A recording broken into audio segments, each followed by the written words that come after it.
अस्सलाम वालेकुम dear students, मेरा नाम है तैमूर परवेज। स्टूडेंट, इससे पहले हमने ऑटोकैड में मैकेनिकल, इलेक्ट्रिकल, सिविल के ऊपर डिस्कस किया था। ग्राफिक डिजाइनिंग में हमने Photoshop, InPage, Corel draw, MS office भी हमने देखा था। उसके अलावा हमने HTML5 and CSS3, hardware, internet, ये सारे लेसन हमने देखे हैं। अब हम C++ के ऊपर डिस्कस करेंगे कि C++ क्या है। तो C++ के डेमो लेसन में हमने आपने कंप्लीट देख लिया होगा कि C++ क्या है और C++ में आप क्या क्या चीजें सीखोगे। स्टूडेंट्स, मैं आपको रेकमेंड करता हूं कि आप C++ से पहले आप GW बेसिक के ट्यूटोरियल देखें, क्योंकि C++ जो प्रोग्रामिंग लैंग्वेज है ये थोड़ी टफ है। आप GW बेसिक अगर इसके ट्यूटोरियल देखते हैं तो आपको C++ सीखने में आसानी होगी, आप इजीली C++ सीख लेंगे। और अगर आप मेरे इन लेसन्स को रेगुलर सीखेंगे, रेगुलर देखेंगे, तो इंशाल्लाह आप C++ को बेसिक आप ऑपरेट करना सीख जाएंगे कि C++ में सिंपल प्रोग्राम कैसे डिजाइन करते हैं, सब चीजों को आप सीख जाएंगे। C++ बहुत इंपॉर्टेंट है आपके लिए, क्योंकि आप यूनिवर्सिटीज लेवल में, कॉलेज लेवल में हर जगह पे C++ पढ़ाई जाती है, लेकिन वो सिर्फ और सिर्फ थ्योरेटिकली आपको पढ़ाई जाती है। तो आप यहाँ से प्रैक्टिकली देखेंगे तो आपको आसानी होगी C++ समझने में। तो बहुत ज्यादा लोगों को C++ बहुत ज्यादा टफ लगती है, लेकिन इतनी ज्यादा मुश्किल है नहीं, क्योंकि आप सिर्फ बुक देखते हो, बुक पढ़ते हो C++ की। अगर आप C++ को प्रैक्टिकली काम करोगे तो आपके लिए बहुत आसानी होगी C++ सीखने में। तो C++ के आज लेसन नंबर फर्स्ट में हम देखेंगे,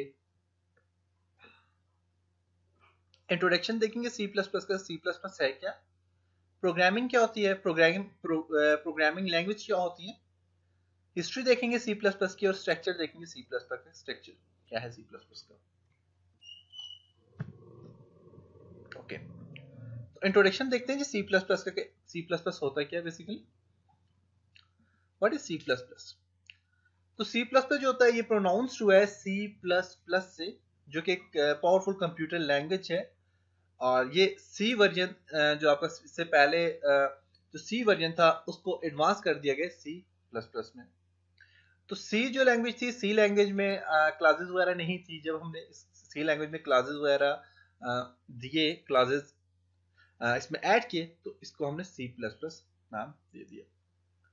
तो C में जब हमने कुछ फीचर ऐड किए, मीन प्लस किए फीचर, तो फीचर प्लस करने के बाद क्या हो गया, C++ एक नया सॉफ्टवेयर आ गया, प्रोग्रामिंग लैंग्वेज आ गई।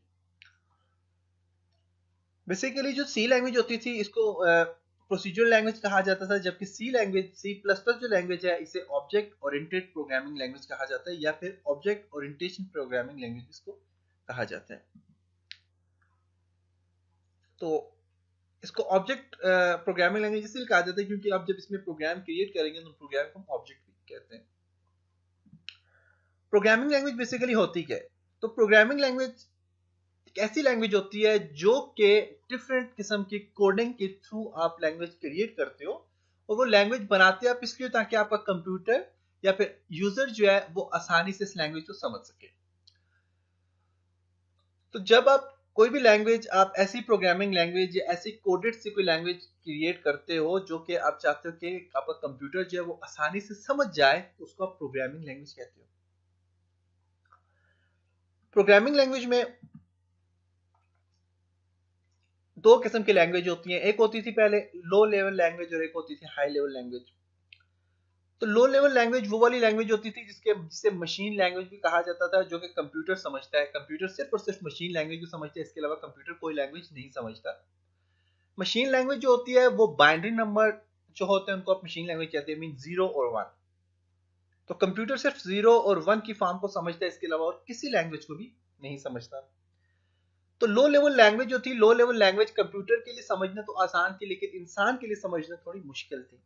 Low level language, low level language के लिए किसी भी किस्म के कोई इंटरप्रीटर वगैरह नहीं यूज किए जाते थे, या फिर कंपाइलर यूज नहीं किए जाते थे, ट्रांसलेटर यूज नहीं किए जाते थे, क्योंकि कंप्यूटर तो ये लैंग्वेज समझता था, इंसान नहीं समझता था, और इसके लिए ट्रांसलेटर भी यूज नहीं होते थे, तो फिर इंसान के समझने के लिए थोड़ी मुश्किल होती थी।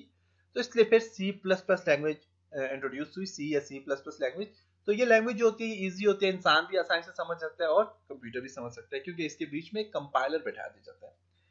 तो कंपाइलर का देखिए कंपाइलर का फंक्शन क्या होता है कि कंपाइलर एक ऐसी चीज होती है जो कि आपकी दोनों लैंग्वेज को समझ रही होती है और आपको समझाने में आसानी देती है। जैसे कि फॉर एग्जांपल एक चीन का सदर एक जगह बैठा हुआ है, एक जगह पे आपका पाकिस्तानी सदर बैठे हैं, तो पाकिस्तान वाले को फॉर एग्जांपल इंग्लिश नहीं आती, चीन वाले को भी नहीं आती, तो इन दोनों की लैंग्वेज को समझने के लिए कोई बंदा होगा जो इन दोनों लैंग्वेज को ट्रांसलेट करके आगे उसको बताएगा।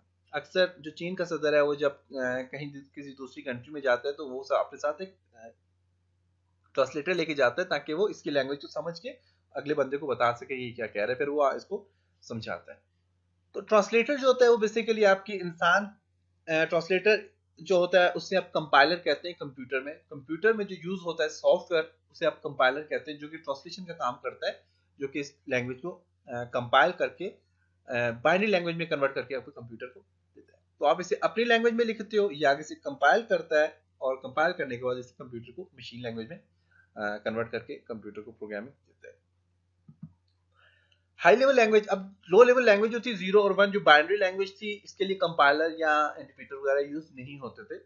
जबकि हाई लेवल लैंग्वेज जैसे कि बेसिक आ जाती है, GW बेसिक जिसको कहते हैं, उसके अलावा सी आ गई, सी प्लस प्लस, जावा वगैरह, ये जो लैंग्वेज है, तो ये जो लैंग्वेज है इन लैंग्वेज को हाई लेवल लैंग्वेज कहते हैं।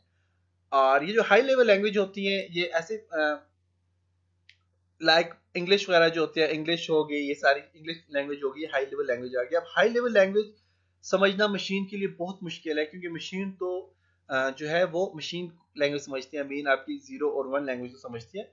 लेकिन अब इंग्लिश जो है, इंग्लिश को ये क्या करती है, जो कंपाइलर, अब हाई लेवल लैंग्वेज में कंपाइलर यूज की जाते हैं या फिर इंटरप्रेटर वगैरह यूज होते हैं, जो कि इस इंग्लिश को या इस हाई लेवल लैंग्वेज को कन्वर्ट करते हैं लो लेवल लैंग्वेज में, ताकि ये मशीन जो आसानी से इसको समझ सके।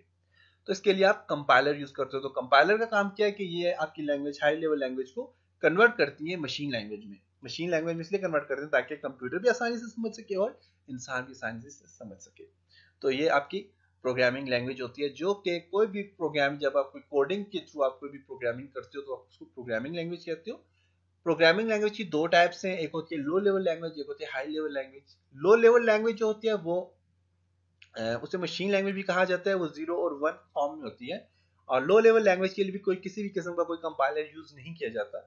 जबकि हाई लेवल लैंग्वेज होती है जैसे कि आपकी GW बेसिक आ जाती है, सी आ जाती है, सी प्लस प्लस, जावा वगैरह लैंग्वेज जो आती है, इनको हाई लेवल लैंग्वेज कहते हैं।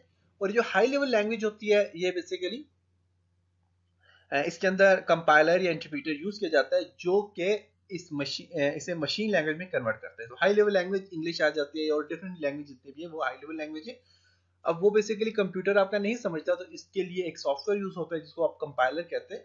और कंपाइलर जो है इस हाई लेवल लैंग्वेज को कन्वर्ट करता है मशीन लैंग्वेज में, ताकि आपको कंप्यूटर आसानी से उसको समझ सके। मशीन में जब कोडिंग हो जाती है, मशीन जब अपना काम कर लेती है, तो दोबारा वो जब रिजल्ट फॉर्म करती है, तो रिजल्ट में वो क्या करती है, दोबारा मशीन लैंग्वेज से हाई लेवल लैंग्वेज में कन्वर्ट करने के लिए फिर कंपाइलर ही यूज होता है। तो ये जी कंप्यूटर लैंग्वेज इनको कहा जाता है। उसके बाद हिस्ट्री क्या है सी प्लस प्लस की। तो बेसिकली सी प्लस प्लस 1967 में एक लैंग्वेज यूज हुई थी, इंट्रोड्यूस हुई थी, जिसे BCPL लैंग्वेज कहा जाता था। तो ये BCPL लैंग्वेज जिसने डेवलप की थी उसका नाम था मार्टिन रिचर्ड, नाम था उसका। और ये लैंग्वेज सिर्फ और सिर्फ ऑपरेटिंग सिस्टम के लिए यूज की जाती थी, operating system as a compiler use की जाती थी। फिर उसके बाद तकरीबन 2 साल के बाद केन थॉमसन ने एक और लैंग्वेज डेवलप की थी जिसका नाम था बी प्रोग्रामिंग लैंग्वेज। और ये इसमें कुछ एडवांस फीचर थे जो कि BCPL लैंग्वेज से कुछ एडवांस फीचर इसमें रख दिए गए थे। ये लैंग्वेज जो है ये यूनिक्स ऑपरेटिंग सिस्टम के लिए यूज होती थी, और ये तकरीबन बेल लैबोरेटरीज में 1970 में डेवलप हुई थी। बेल लैबोरेटरी में डेवलप होने की वजह से इसका नाम बी लैंग्वेज रख दिया गया था। बी के बाद फिर एक और लैंग्वेज यूज हुई थी जिसको सी लैंग्वेज कहते थे। और सी लैंग्वेज जो थी, सी लैंग्वेज 1972 में एक डेनिस रिची ने डेवलप की थी ये लैंग्वेज, और ये भी बेल लैबोरेटरी में डेवलप हुई थी। तो बी के बाद इसमें कुछ और फीचर जो ऐड हो गए थे, उसकी वजह से इसको सी लैंग्वेज कहा गया था। अच्छा, सी लैंग्वेज के बाद तकरीबन 1980 में एक और लैंग्वेज डेवलप हुई थी जिसे बर्जानी स्टॉप्सअप ने एक लैंग्वेज बनाई थी, और ये लैंग्वेज जो थी इसमें सी की extension, it was an extension of C, ये सी की इसमें एक्सटेंशन शामिल कर दी गई थी, और सी में कुछ और प्रोग्राम्स वगैरह इसमें ऐड कर लिए गए थे, जैसे कि इसमें डिफरेंट किस्म की क्लासेस वगैरह ऐड कर ली गई थी। ऐड करने के बाद इस लैंग्वेज में और भी ज़्यादा, आई मीन इसमें और भी ज़्यादा फीचर यूज़ हुए, तो इसका नाम क्या रख दिया जी, सी प्लस प्लस रख दिया था। तो सी प्लस प्लस जो है ये एडवांस वेरिएंट है सी का, और सी प्लस प्लस बेसिकली ये यूनिक्स सिस्टम के एनवायरनमेंट के लिए इंट्रोड्यूस हुई थी। और इस लैंग्वेज को, सी प्लस प्लस लैंग्वेज को ऑब्जेक्ट ओरिएंटेड प्रोग्रामिंग लैंग्वेज भी कहा जाता है। तो ये मिस्टर है आपके पास बजर्ने, जिन्होंने ये C plus plus language introduce की थी 1980 में। Structure of C plus plus programming जो होती है, इसका जो स्ट्रक्चर होता है क्या होता है, जब आप प्रोग्रामिंग कोडिंग कर रहे होते हो, कंप्यूटर में कोडिंग कर रहे होते हो, तो उसके लिए बेसिक स्ट्रक्चर क्या चाहिए होता है आपको, क्या क्या चीज़ें इसमें मेन यूज होती हैं, वो क्या क्या होती हैं। तो इसमें जो स्ट्रक्चर है वो आपको यहाँ पे नजर आ रहा है। सबसे पहले आपने हेडर फाइल डिक्लेरेशन सेक्शन देनी होती है, सबसे पहले हेडिंग, हेडिंग के बाद ये हेडर फाइल्स को कहते हैं। उसके बाद आपने ग्लोबल डिक्लेरेशन सेक्शन होती है सेकंड। थर्ड वन जो होती है वो class declaration and method definition section होती है। फोर्थ मैन फंक्शन होता है, द मैन फंक्शन जिसको कहते हैं। और फाइव्थ मेथड डेफिनेशन सेक्शन जिसको कहा जाता है।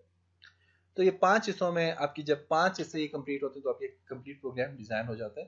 तो जब प्रोग्राम डिजाइन करेंगे तो आपको कंप्लीट डिटेल से समझ आ जाएगी कि ये स्ट्रक्चर इसका कैसे बनता है। तो इस पर हम आगे भी बहुत ज़्यादा डिस्कस करेंगे कि बेसिक स्ट्रक्चर क्या होता है, कैसे डिजाइन होता है। नेक्स्ट सेक्शन नंबर 1 जो है, जिसमें हेडर फाइल डिक्लेरेशन सेक्शन जो होता है, इसमें क्या क्या चीजें शामिल होती हैं। हेडर फाइल जो होता है, इसमें एक तो प्रोटोटाइप, दो किस्म की डिक्लेरेशन यूज होती हैं, एक होती है प्रोटोटाइप डिक्लेरेशन और एक होती है user defined header file. Prototype declaration या प्रोटोटाइप वो होती है फाइल जो कि कंप्यूटर में जो आपके इस सॉफ्टवेयर में या फिर कंप्यूटर में पहले से मौजूद होती हैं। कुछ लैंग्वेजेस, कुछ इसके अंदर जो पहले से मौजूद होते हैं, जिनको लाइब्रेरी फंक्शन कहते हैं, वो डिफरेंट लाइब्रेरी फंक्शन में पहले से जो मौजूद होते हैं आपके सॉफ्टवेयर में, उसको आप प्रोटोटाइप कहते हैं। और जो इंसान खुद, यूजर खुद कुछ नया फंक्शन या कुछ नया प्रोग्राम क्रिएट करता है, तो उसको क्या कहते हैं, यूजर डिफाइंड हेडर फाइल, ये यूजर डिफाइंड फंक्शन जिसको कहा जाता है। सेकंड वन जो होता है ग्लोबल डिक्लेरेशन सेक्शन जो होता है, वो क्या होता है, ग्लोबल डिक्लेरेशन सेक्शन जो होता है, इसमें डिफरेंट कैटेगरीज होती हैं, जिनमें आपके पास डिक्लेयरिंग स्ट्रक्चर होता है कि आपने प्रोग्राम का स्ट्रक्चर कैसे करना है। इसमें अगर आपने क्लासेस वगैरह अप्लाई करनी है, क्लासेस अप्लाई करेंगे, और वेरिएबल अगर आपने अप्लाई करना है तो वेरिएबल अप्लाई करते हैं। तो जो दूसरा स्ट्रक्चर इसका सेक्शन होता है, जिसको ग्लोबल डिक्लेरेशन सेक्शन कहते हैं, तो इसको आप स्ट्रक्चर भी कहते हैं, स्ट्रक्चर ऑफ प्रोग्राम, प्रोग्राम का मेन स्ट्रक्चर भी होता है, और इसके अंदर आप क्लासेस वगैरह भी यूज कर सकते हैं, वेरिएबल्स वगैरह चूज कर सकते हैं। नेक्स्ट जो थर्ड क्लास डिक्लेरेशन सेक्शन होता है, वो क्या होता है,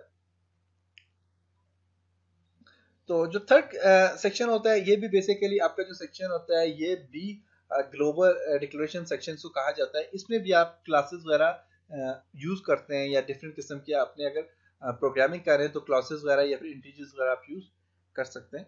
तो ये आपका थर्ड सेक्शन होता है, इसे क्लास डिक्लेरेशन सेक्शन कहते हैं। इसमें आपने क्लासेस वगैरह अप्लाई करने होते हैं। फोर्थ सेक्शन जो होता है, जब मेन फंक्शन होता है, इसको मेन फंक्शन कहते हैं। तो मेन फंक्शन जो होता है, ये हर एक लैंग्वेज के लिए जब भी आप कोई प्रोग्राम बनाते हो, मीन सी प्लस प्लस में जब भी कोई प्रोग्राम बनाते हो, तो मैन फंक्शन उसमें बहुत ज़्यादा इंपॉर्टेंट फंक्शन होता है, जिसके बगैर आपका कोई भी प्रोग्राम कभी रीड नहीं होगा, कोई प्रोग्राम कभी रन नहीं होगा। और ये मेन फंक्शन होता है जो जिसमें आपने अपने कंप्लीट स्टेटमेंट लिखनी होती है अपने प्रोग्राम की, तो उसको आप क्या कहते हैं, द मेन फंक्शन कहते हैं। मेन फंक्शन में आपने क्लासेस अगर अप्लाई करने हो मेन फंक्शन में करोगे, आपने अगर कोई इंटीजर वगैरह अप्लाई करने हो मेन सेक्शन में करोगे, सारे काम आप द मेन फंक्शन में करते हो। फिर जो है मेथड डेफिनेशन फंक्शन जो होता है, वो क्या होता है, ये सेक्शन जो होता है, ये आपका बेसिकली सी लैंग्वेज के लिए यूज किया जाता है, सी प्रोग्रामिंग के लिए यूज किया जाता है। और ये था जी आपका बेसिक स्ट्रक्चर था प्रोग्राम का, और हिस्ट्री थी प्रोग्राम की, हिस्ट्री क्या है। नेक्स्ट लेसन में हम इसी स्ट्रक्चर को और भी डिफाइन करेंगे कि बेसिक स्ट्रक्चर क्या होता है प्रोग्राम का, प्रोग्रामिंग कैसे होती है, सब चीज़ों के ऊपर हम इंशाल्लाह डिस्कस करेंगे। तो इंशाल्लाह तब तक अपना ख्याल रखिएगा, अपनी दुआओं में याद रखिएगा। खुदा हाफिज।